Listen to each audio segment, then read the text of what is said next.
Hello दोस्तों, welcome to my YouTube channel. दोस्तों, आज के इस वीडियो में हम बात करेंगे राणा सांगा उर्फ महाराणा संग्राम सिंह के बारे में। दोस्तों, 80 घाव थे तन पे, फिर भी व्यथा नहीं थी मन में, राणा सांगा थी ऐसे। तो दोस्तों, चैनल पर नए हैं तो चैनल को सब्सक्राइब जरूर कर लीजिए, अधिक से अधिक मित्रों के साथ शेयर जरूर कीजिए। तो दोस्तों, देखते हैं महाराणा संग्राम सिंह के बारे में।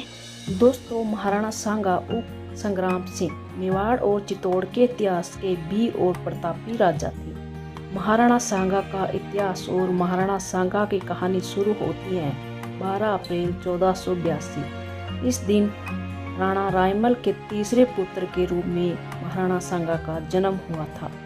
न्यायप्रिय महाराणा सांगा के 2 भाई भी थे, जिनका नाम था पृथ्वीराज और जयमल। महाराणा सांगा बहुत बुद्धिमान, वीर, जनप्रिय और उदार स्वभाव के व्यक्ति थे। महाराणा सांगा का राज्याभिषेक 4 मई 508 को हुआ था। महाराणा संग्राम सिंह का बचपन कठिन परिस्थितियों में गुजरा, क्योंकि आए दिन तीनों भाइयों में किसी न किसी बात को लेकर लड़ाई होती रहती थी। महाराणा सांगा के 7 में से 4 पुत्र सांगा के जीवन काल में ही मर गए थे, जिनमें भोजराज, करण सिंह, पर्वत सिंह और किशन सिंह का नाम भी शामिल है। दोस्तों, महाराणा सांगा की कहानी की शुरुआत होती है अपने भाइयों के साथ लड़ाई से। अपने दोनों बड़े भाई पृथ्वीराज और जयमल के साथ संग्राम सिंह का झगड़ा होता रहता था। एक बार तीनों में बड़ा संघर्ष हुआ। बड़े भाई पृथ्वीराज ने संग्राम सिंह की एक आंख फोड़ दी। सांगा ने हमेशा के लिए अपनी एक आंख खो दी। अपने दोनों बड़े भाई से लड़ाई के बाद संग्राम सिंह ने अपनी पहचान छुपाकर आम सैनिक की हैसियत से अलग रहने लगे। वह जिनके साथ रहता था उनका नाम करमचंद पवार था, जो कि श्रीनगर अजमेर के रहने वाले थे। संग्राम सिंह का जीवन गुमनामी में बीत रहा था और एक दिन की बात है, महाराणा सांगा एक वृक्ष के नीचे सो रहे थे। वह गहरी नींद में थे और उनके ऊपर धूप आ चुकी थी। तभी वहां एक सांप आया और उनके ऊपर फन से छाया कर दी।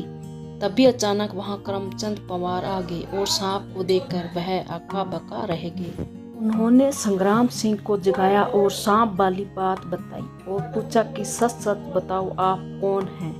तभी संग्राम सिंह ने हल्की मुस्कुराहट के साथ अपना परिचय दिया और बताया कि वह महाराणा कि वे रायमल के तीसरे पुत्र हैं। यह सुनकर करमचंद ने सर झुकाकर संग्राम सिंह को महाराणा सांगा को प्रणाम किया।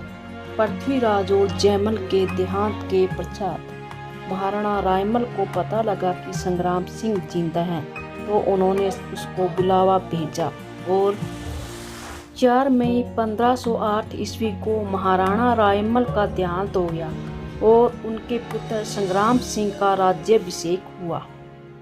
संग्राम सिंह आगे चलकर महाराणा सांगा के नाम से प्रसिद्ध हुए। महाराणा सांगा ऊंचे कद के थे, उनके हाथ लंबे और रंग गेहुआ था। महाराणा सांगा सूर्यवंशी राजपूत राजवंशी के थे। बाहरी आक्रमणियों से लोहा लेने हेतु उन्होंने संपूर्ण राजपूत लोगों और राजाओं को एक बंधन में बांधकर एकजुट किया और महाराणा सांगा बहुत ही उदार और शक्तिशाली हिंदू राजा थे। 4 मई 1508 को महाराणा सांगा का राज्याभिषेक होने के बाद सबसे पहले अगर महाराणा सांगा की सेना की बात की जाए तो उनकी सेना में 1 लाख से ज़्यादा वीर योद्धा और 500 से ज़्यादा हाथी थे। बड़े राज्यों के 7 राजा और प्रजा 9 राव और 107 प्रसिद्ध रावत थे। उस समय राजस्थान में आमेर और जोधपुर जैसे बड़े राज्यों के राजा सांगा का मान सम्मान करते थे और प्रमुख कार्यों में इनकी सलाह लेते थे। उस समय सामंतवादी प्रथा का प्रचलन था। प्रसिद्ध राजघराने आबू, कागरोन, कालपी, बूंदी, ग्वालियर, रामपुरा, सिकरी, मालवा, भोपाल और अजमेर इनके सामंत थे। राणा सांगा की वीरता से दुश्मनों में हमेशा भय बना रहता था। उस समय दिल्ली में सिकंदर लोदी का राज्य था, गुजरात में मोहम्मद शाह और मालवा में नसीरुद्दीन खिलजी का राज्य था। यह तीनों मुस्लिम राजा एक थे और राणा के भय से तीनों ने आपस में संधि कर ली थी। उस समय तीनों ने मिलकर राणा सांगा से युद्ध किया और मुस्लिमों की एकजुटता भी काम नहीं आई और राणा सांगा की जीत हुई। सन 1517 ईस्वी में बूंदी के समीप स्थित मैदान में एक प्रसिद्ध और भयानक युद्ध हुआ, जिसमें महाराणा सांगा ने इब्राहिम लोदी को बुरी तरह से पराजित किया, लेकिन उनका बायां हाथ पूरी तरह से क्षतिग्रस्त हो गया और दायां पांव कट गया और सांगा के सामंत रायमल राठौड़ को इंडर की गद्दी पर बैठाने के लिए मुजफ्फर और अहमदनगर, विशालनगर और इंडर में 3 बार पराजित किया। इस तरह हर सुल्तान मुजफ्फर को गुजरात से पूर्ण रूप से खदेड़ दिया गया। महाराणा सांगा ने रायमल राठौड़ को ईडर की राजगद्दी पर बिठाया। अहमदनगर का जागीरदार निजामुल मुल्क किले में छुप गया। मुसलमानों ने किले को पूर्ण रूप से बंद कर दिया ताकि कोई अंदर प्रवेश ना कर सके और किले को बचाया जा सके। इसके बाद दोस्तों महाराणा सांगा ने फिर आक्रमण किया और सांगा का करीबी डूंगर सिंह बागर घायल हो गया और डूंगर सिंह के परिवार से कई सदस्य वीरगति को प्राप्त हो गए। डूंगर सिंह के बड़े बेटे कान सिंह कन्हैया एक वीर योद्धा थे।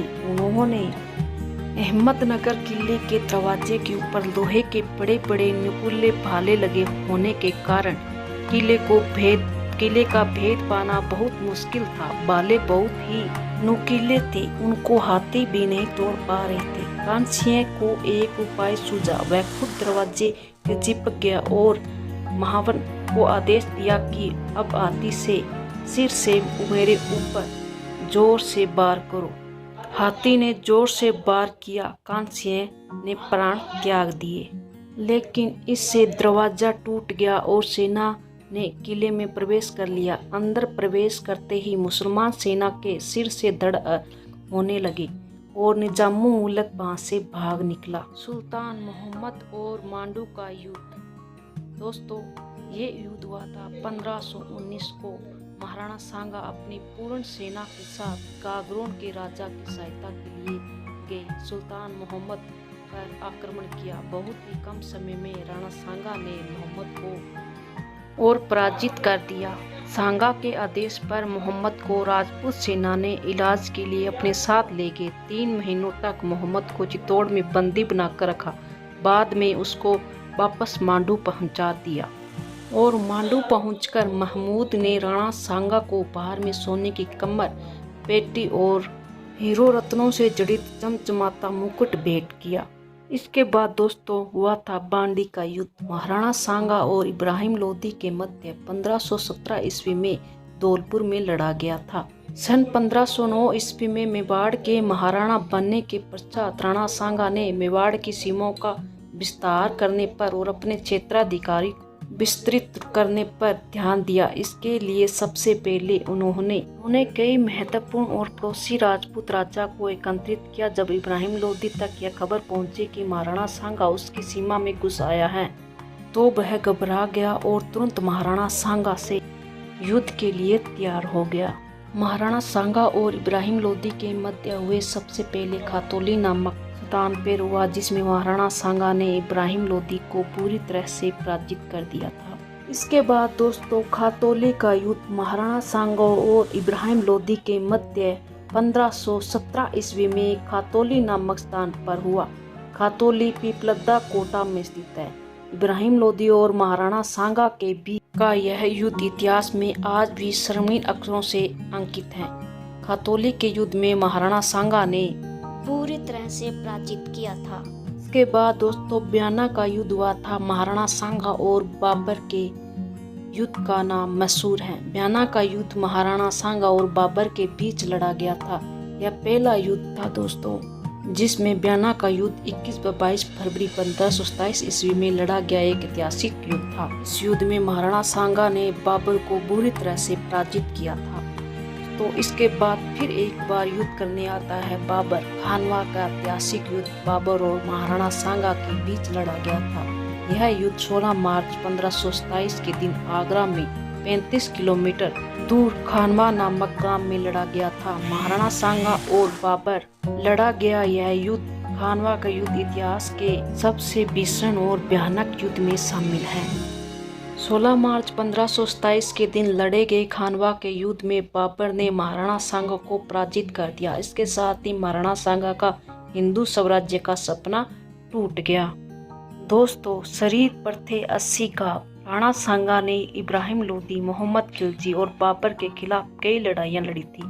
उन्होंने सभी को धूल चटाई थी। युद्ध में उनके शरीर पर लगभग 80 घाव हो गए थे। फिर भी वे लड़ते रहे। उनकी एक आंख, एक हाथ, एक पैर क्षतिग्रस्त हो गया। इसके बावजूद भी वे लड़ने जाते थे। उनके घावों के कारण उन्हें मानवों का खंडहर भी कहा जाता है। खातौली के युद्ध में महाराणा सांगा का एक हाथ कट गया और एक पैर ने काम करना बंद कर दिया था। दोस्तों, इनका निधन किस प्रकार हुआ था? कहते हैं कि खानवा के युद्ध में सांगा बेहोश हो गए थे, जहां से उनकी सेना उन्हें किसी सुरक्षित जगह ले गई थी। वहां होश आने के बाद इन्होंने फिर से लड़ाई लड़ने की ठानी और चित्तौड़ नहीं लौटने की कसम खाई। कहते हैं कि यह सुनकर जो सामंत लड़ाई नहीं जाते थे, उन्होंने राणा को जहर दे दिया और जिसके चलते 30 जनवरी 1528 में कालपी में उनकी मृत्यु हो गई। इनके देहांत के बाद उनका अगला उत्तराधिकारी उनका पुत्र रतन सिंह द्वितीय से हुआ। तो दोस्तों, ये थी राणा सांगा की कहानी। तो दोस्तों, वीडियो कैसा लगा कमेंट बॉक्स में जरूर बताएं और चैनल पर नए हैं तो सब्सक्राइब जरूर करें। धन्यवाद।